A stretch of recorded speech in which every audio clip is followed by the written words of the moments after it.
What in the world is this? As I walked into my room, the sight that greeted me was utterly shocking. My room was empty, as if nothing had ever been there. Essential equipment for my job, books placed on my desk, and even the clothes and bags stored in my closet had all vanished. In this unbelievable situation, I could only stand there dumbfounded. But then I heard laughter from behind me. Turning around, I saw my sister-in-law laughing as if enjoying the situation. "Look, your room is so tidy and clean now," she said. I asked her, "Kate, what on earth is going on here?" "Go look at the garden," she suggested. Confused, I looked out the window to the garden, where I saw my belongings messily abandoned and soaked. I was speechless and overwhelmed with anger at this shocking situation. Yet, despite my anger, my sister-in-law continued to criticize me. "Aren't you ashamed of still living at your parents' house without getting married? You should become independent soon." Unable to tolerate her behavior any longer, I resolved to move forward with a plan I had been considering for a while. I am Anna Holmes, 30 years old. I work as a freelance web developer. After graduating from university, I worked in the real estate industry, but my interest in web development began when I was inspired by a colleague skilled in programming. However, at that time, I had no knowledge of web development or programming, making a career change difficult. With my family's support, I quit my job at 24 and enrolled in a programming school.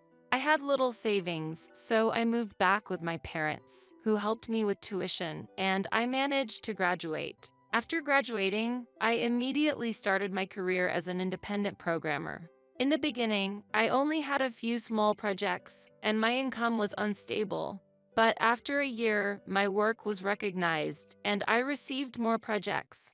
Over time, I became a well-known programmer, able to support myself. I am deeply grateful for my family's support, which has allowed me to be where I am today. However, a few years after graduating, my father passed away from an illness, and months later, my mother injured her leg in a shopping accident, making it difficult for her to move around.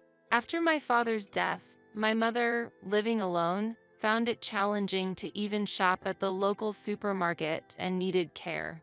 Knowing this, I decided to return home. I took on the responsibility of caring for my mother daily, paying for a helper, and covering living expenses. I made this decision to repay my parents for supporting my dream and to show my filial piety.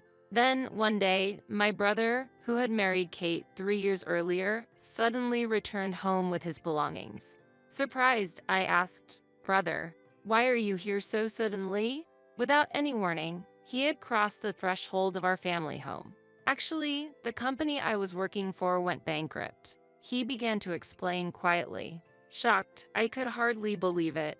My brother, who had always shown exceptional talent since childhood, graduated from a top university and worked for a well-known company, earning high social regard. Proud of him, I had always boasted about him to others, but the news of his company's bankruptcy filled me with deep concern. Having lost his job and unable to afford the rent for his previous apartment, my brother decided to stay at our family home until he found new employment. While he apologized, looking downcast, Kate showed a slight attitude of discontent. My mother was overjoyed to have my long-absent brother back, and we all warmly welcomed them. With a promise to repay me later, I agreed to temporarily support my brother and his wife's livelihood. While the sudden change was bewildering, it was a moment that made me realize the importance of supporting each other as a family.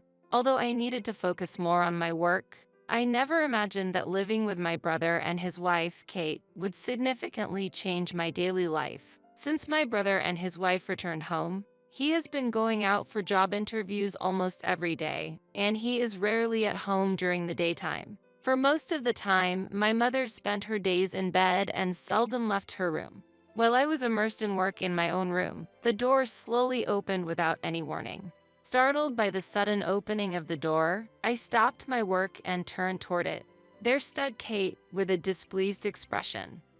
Good morning, Kate. What can I do for you?" Kate sighed heavily before speaking. "What do you mean, what can I do for you? Where is my breakfast?" I replied, "Breakfast. It's prepared in the living room."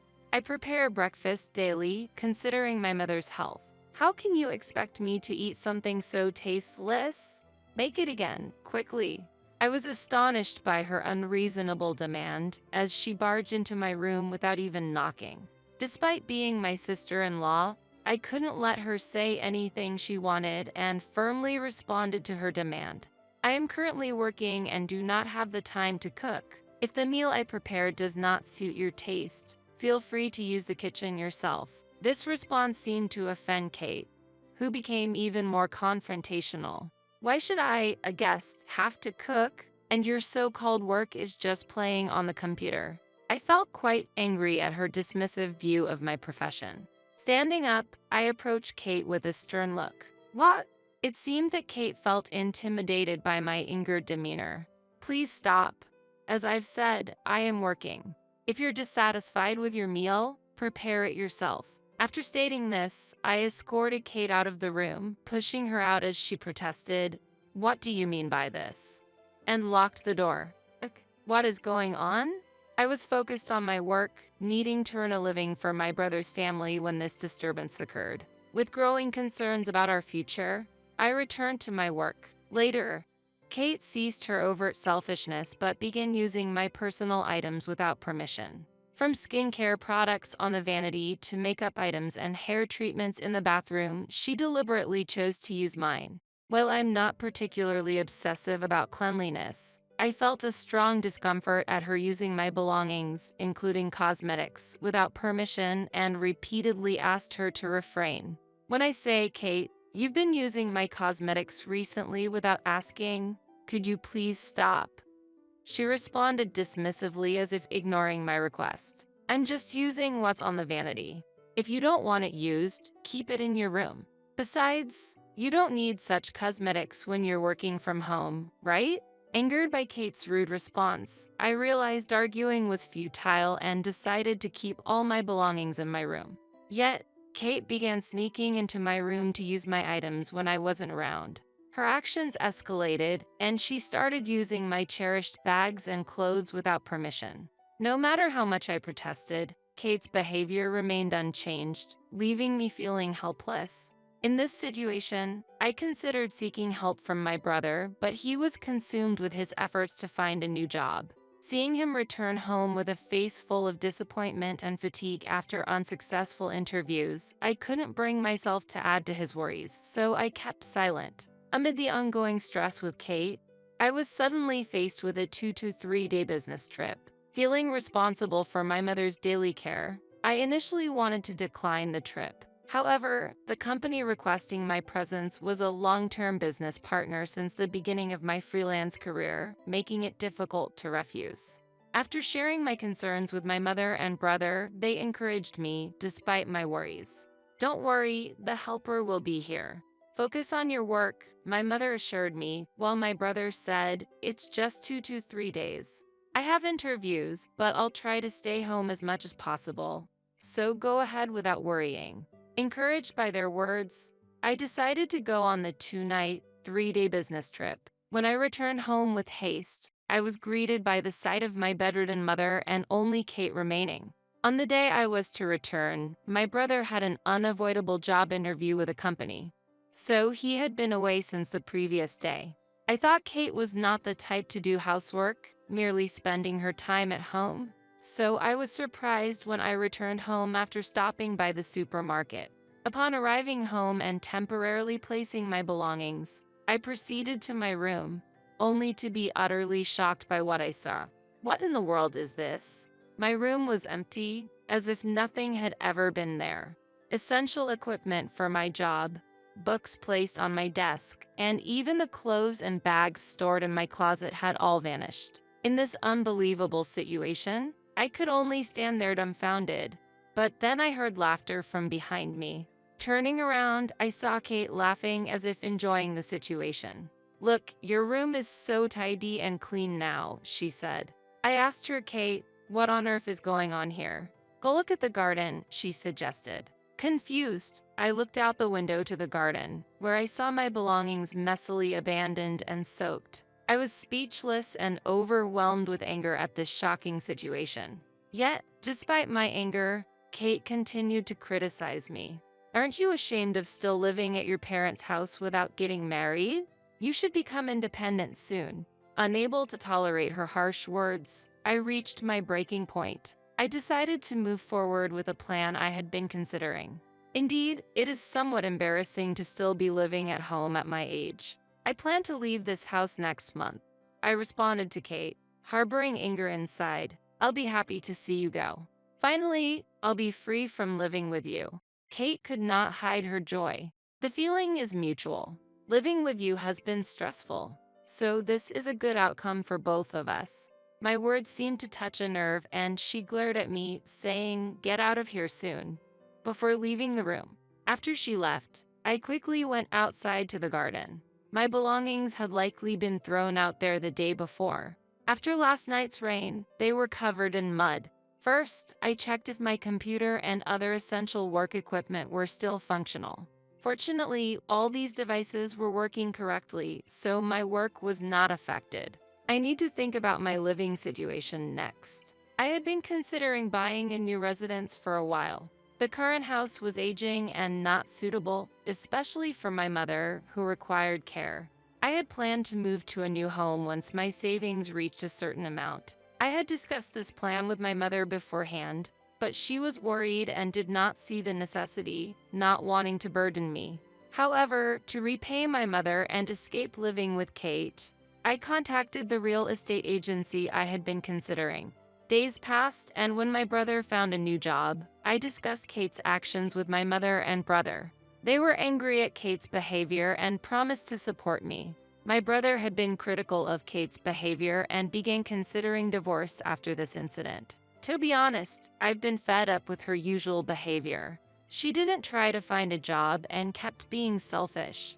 I didn't realize she was capable of something this terrible.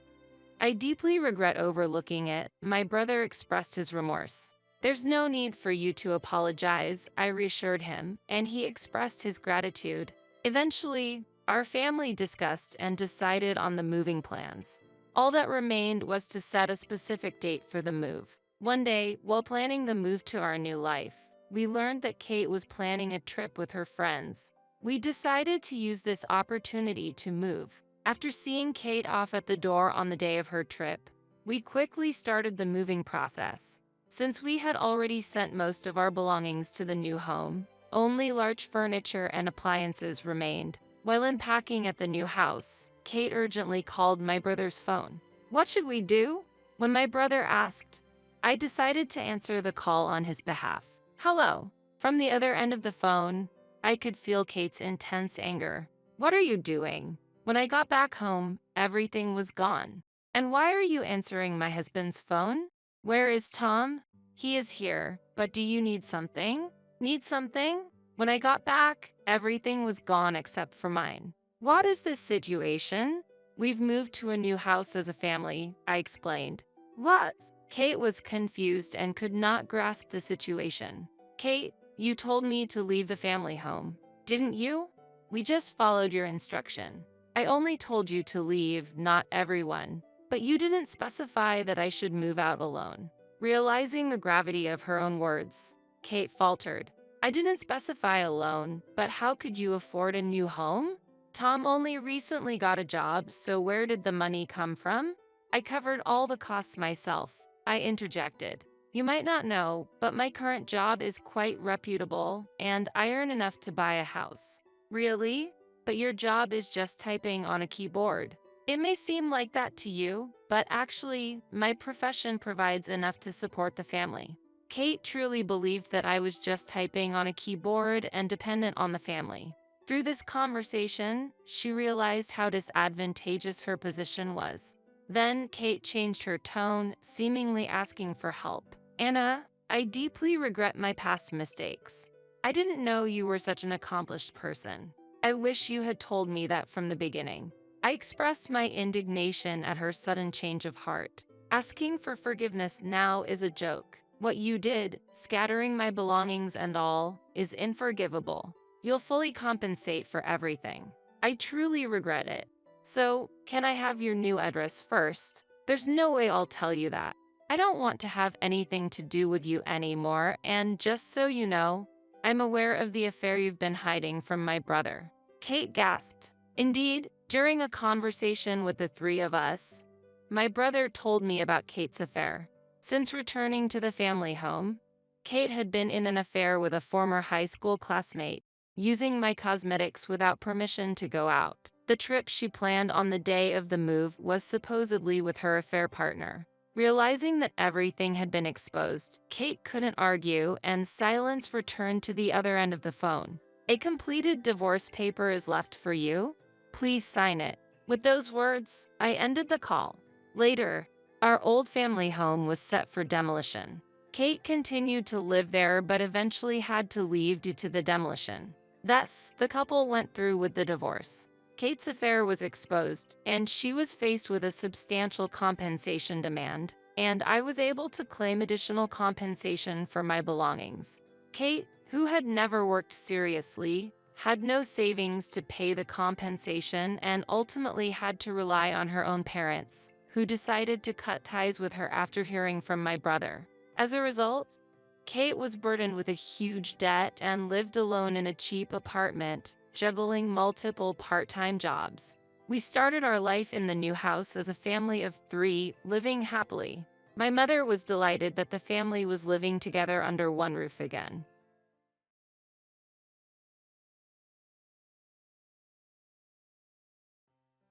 "Hey, Dina, have you washed these sheets properly? They smell like you," said my father-in-law as he laid on the sheets.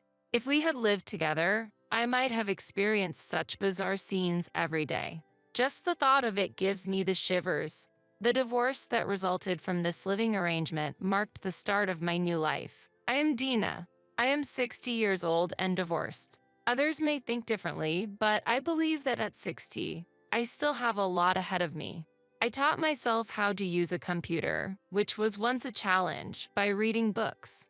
I always want to be an enthusiastic woman who doesn't give up because of her age. Compete with the younger ones? No, I am still young, actually. But even I have faced tough times. The incident happened when I finally finished paying off the house mortgage. This was over a decade ago. I had contributed to the purchase of the house with my husband, Jim, in our 20s, and we had just finished paying off the mortgage. Jim said, "Maybe we should consider living together?" "What do you mean by that?" "You know what I mean. Living with my parents. I've said this many times, but it's a bit difficult." "Why?" "To be honest, I don't think your mother likes me very much. Living together would be hard for both her and me. The way things are now is best." "That might be true, but we won't know unless we try," said Jim. "Once we start living together, it won't be easy to stop, will it? You always seem to shy away from challenges." "Challenges, huh?" "Ever since we got married, he often suggested living with his parents. Before marriage, he was firmly against cohabitation, so I felt relieved. But after marriage, he gradually started saying living together might be nice. It's like a scam. I later found out that his mother often told him, 'What will you do when we get old?' It's worrying."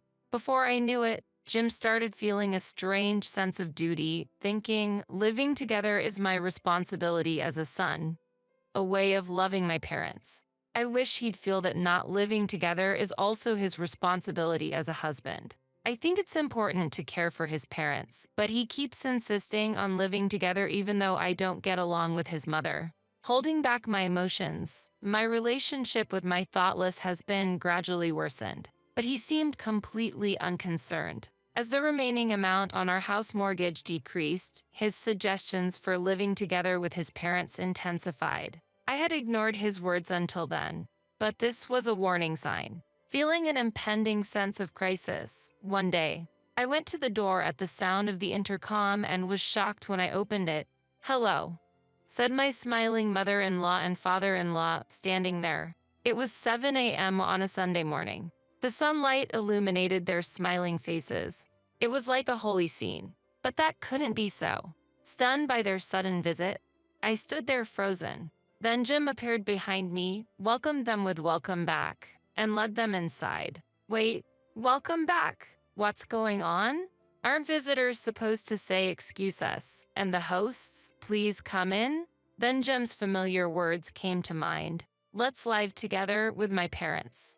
This was bad. Confused, I followed them into the house. Then, I saw my mother-in-law carefully examining the china cabinet. What are you doing? I asked impulsively. Look at this scratch. It's a pity to buy a new one, but doesn't it bother you, Dina? Aren't you a bit careless? I wish you'd use it more carefully. What? I chose this. I looked at the spot she was observing, but couldn't see any scratches. Maybe she saw the wood grain as scratches because of presbyopia? But I have presbyopia too, and I don't see it that way. However, my mother-in-law has always made such baseless accusations against me. Maybe she just can't like me because I stole her son, but I'm not convinced either. Well, I'll just let it slide as usual. Then I realized I couldn't see my father-in-law. Hearing a noise from upstairs, I went up with a bad feeling. And there he was, lying on my bed instead of my husband's, face down. I screamed in surprise. And without any shame, he said, "Oh, Dina, are the sheets clean? They smell like you," and laughed. Wait. You absolutely can't do this. Please stop that. I blurted out without any hesitation. What? What do you mean by that? Why are you, a daughter-in-law, being so impudent? Shouted my father-in-law. It's not about being a daughter-in-law. Why are you sniffing around in someone else's bed? I raised my voice. I'm just checking if they've been washed properly. There's absolutely no need for that. I strongly argued back. No, it's necessary. As someone who will live in this house, it's an essential check. What? What are you talking about? I really don't understand what you mean, I said, confused. The thought of living with such a disrespectful daughter-in-law worries me. Living together. I was shocked and lost for words. Suddenly, my husband Jim and my mother-in-law appeared before me. I wondered why it was so noisy. And here you are, said Jim. Jim, your father says he's going to live with us. Is that true? I asked my husband. Yes, exactly as it sounds, Jim answered. What? Really? The house mortgage is going to be finally paid off this month, right? Yes, that's right, but... So, I've decided that we'll live here with my parents. What? Why would you decide such a major thing on your own? No, I've been asking about living together for a while now. I told you firmly oppose it. I can't accept living under the same roof as someone who sniffs other people's sheets. I argued strongly. Did you say that? I clenched my fists, feeling a mix of surprise and anger. Besides, I've been seeing another girl for a while now. So, I don't really need to live with you. What? That's unbelievable. Well, anyone would prefer a young and cute girl over a wife who won't live with her in-laws. I wondered what he was talking about, but there was more to be shocked about. If you don't like it, that's fine. Once the mortgage is paid off, we don't need you anymore, my mother-in-law said with a smile. What? I asked again in shock. That's right. You're no longer needed. Now get out. My father-in-law said, grinning and gesturing as if shooing away a dog. So, I was just a tool to help with mortgage payments to them for a long time. Jim's income alone was uncertain, and both incomes were needed to get a new house and pay off the mortgage quickly. My mother-in-law had endured her son's marriage to me, always hoping for and waiting to be able to live together.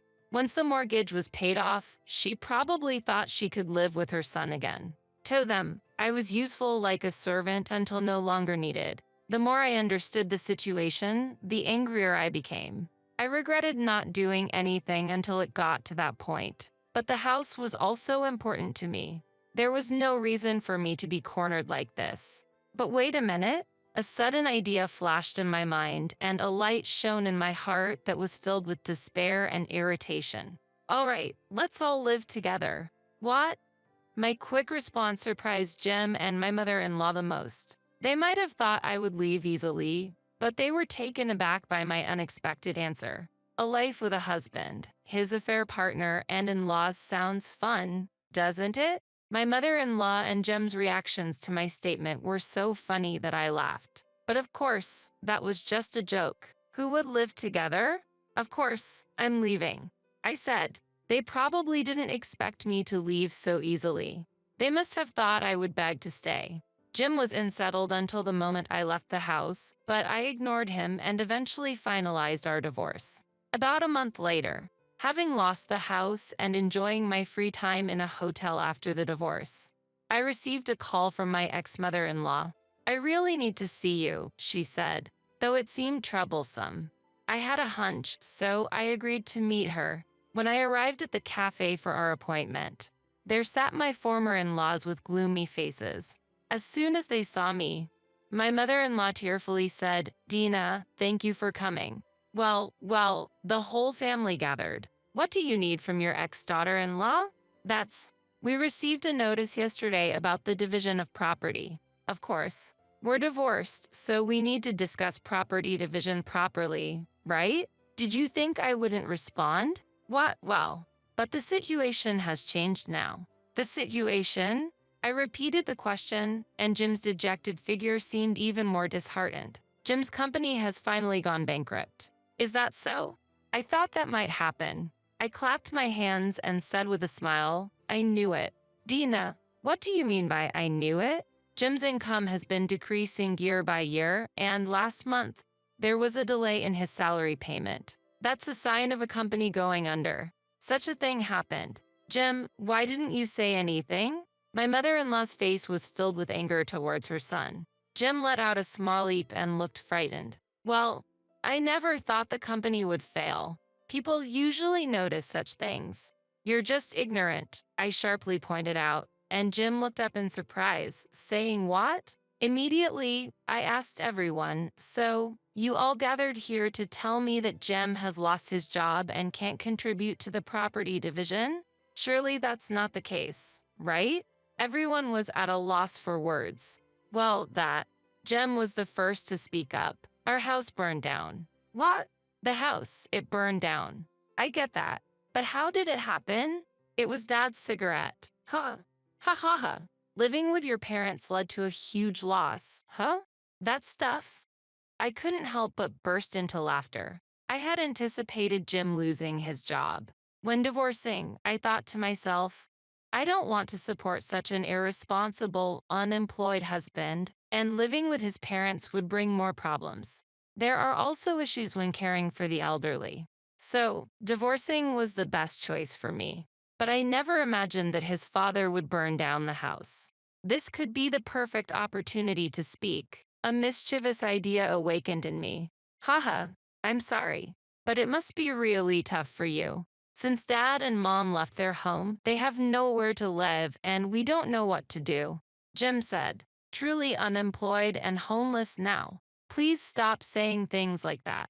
I'm also living in a hotel at the moment, so I'm practically homeless too. But that will change soon as I'm about to get my own place. Really? Everyone was surprised at my news of purchasing a new home.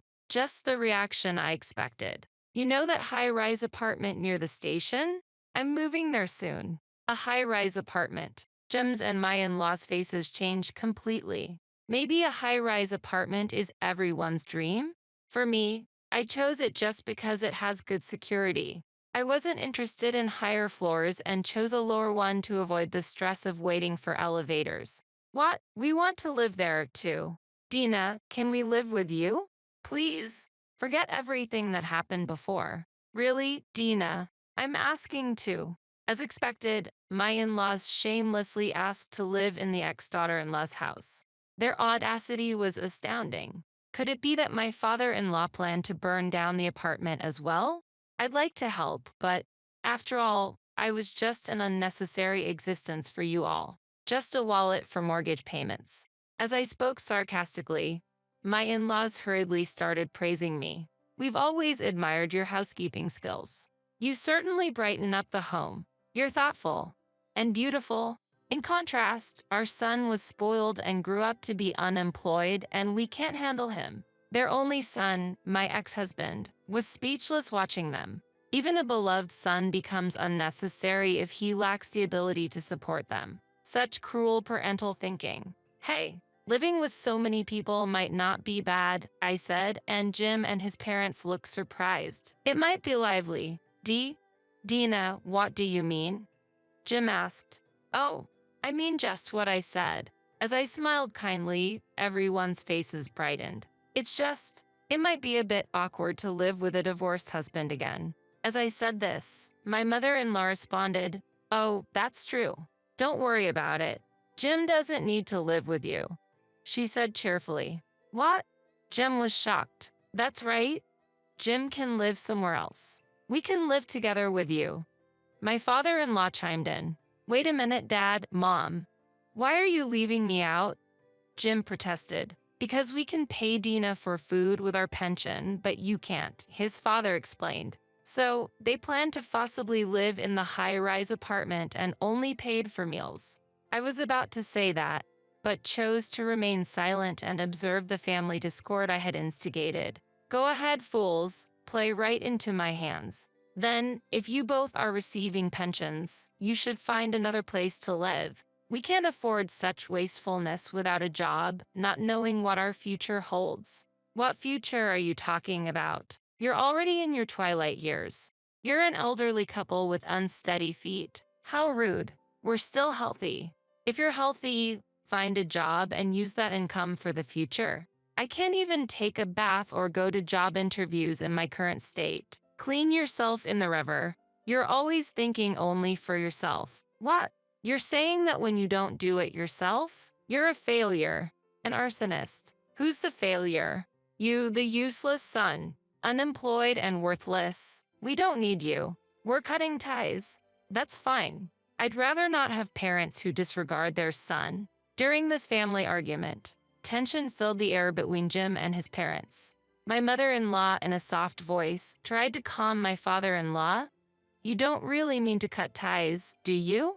However, Jim's firm stance only fueled his father's anger further, and he refused to retract his decision to sever ties with him. Moreover, my father-in-law jokingly said to me, This makes the room bigger, huh? His words hinted that he had fully accepted a new life in the high-rise apartment, planning to live in my home. I asked with a bit of sarcasm, Can't you misunderstanding something? Everyone looked at me in surprise. The size of the room hasn't changed from the beginning. I have no intention of living with you all, I calmly stated. What do you mean by that, Dina? Asked my father-in-law. I replied indifferently, It doesn't have any deep meaning. I just said that having many people around would make life lively. Nothing more, nothing less. At that moment, my mother-in-law objected, What? But from your words, it felt like you were considering living with us. I raised my voice slightly. It's quite interesting to see you two so easily choose life in a high-rise apartment over your son. Jim always disregarded my opinions and wanted to live with you, but what about now? Isn't it time to realize how unreasonable your proposals have been, Jim? Can't you see the reality even after your house has burned down? Then Jim looked at his parents with deep anger. Indeed, you're right, Dina. I believed in giving back to my parents, but it seems they never thought the same of me. Wait, Jim. My in-laws couldn't hide their surprise at his statement. Jim, I was wrong. Let's forget the estrangement. So, Father, you just want to rely on your son because you can't live in my house, right?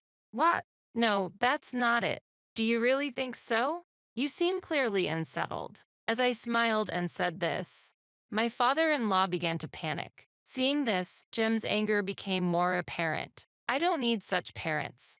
Estrangement it is. Jim shouted angrily, and his parents begged frantically, Please listen, but he wouldn't hear them. Instead, he turned to me. Thanks to you, I've come to realize I want to start over. What, really? Yes, I'm serious. You did all this to wake me up, right? Haha, stop it. That's too convenient for you. What, why? I just thought it might be fun to see someone who abandoned his wife to get along with his parents now struggling with them. What? You're just an object of property division to me now. What? Property division? You really plan to demand that in this situation? This situation? That's irrelevant. It's obvious. I signed the divorce papers quickly to leave the house, but property division can still be claimed after divorce, so I intend to take it seriously. Wait, hey, don't you love me anymore? What charm could someone without an address or a stable job possibly have? Your head's empty too. I can't believe it. Later, unable to reconcile with me, Jim raged at his parents. This is all your fault. Before the police arrived, I left the scene. And then, I did exactly as I said and pursued the property division. Honestly, it wasn't a large amount, but it marked the complete end of my relationship with Jim. Jim, now without an address or job, struggled with reduced savings due to the property division and became estranged from his parents. He seems to be living a wandering life, moving from various places, doing odd jobs daily, staying in cheap lodgings, sometimes even sleeping in parks. Unable to find stable work due to his age, he's leading a nomadic life. His parents didn't repair their relationship with their son and decided to live on their pension alone, essentially disowning him. They have always been a couple only concerned with themselves. Meanwhile, I have been living a relatively affluent life due to my investment activities I started before the divorce. Recently, I began attending a local programming school to improve my computer skills. I'm the only one in my age group, but I'm surrounded by children, making me feel like I have many grandchildren. Though I never had children, I find warmth in being surrounded by children in this way. A primary school girl named Tracy seems interested in knitting, and I sometimes teach her during breaks at the school. Watching her and other children join in knitting together brings a smile to my face. Despite a life full of ups and downs, I plan to continue living a life that's true to myself.